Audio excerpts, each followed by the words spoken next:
കിന്നരമണിത്തമ്പുരുമീട്ടി നിന്നെ വാഴ്ത്തുന്നു വാനവും.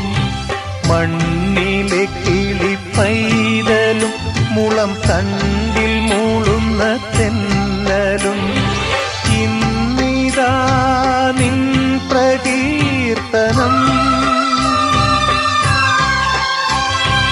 ഈ പ്രപഞ്ച ഹൃദയ വീണയിൽ.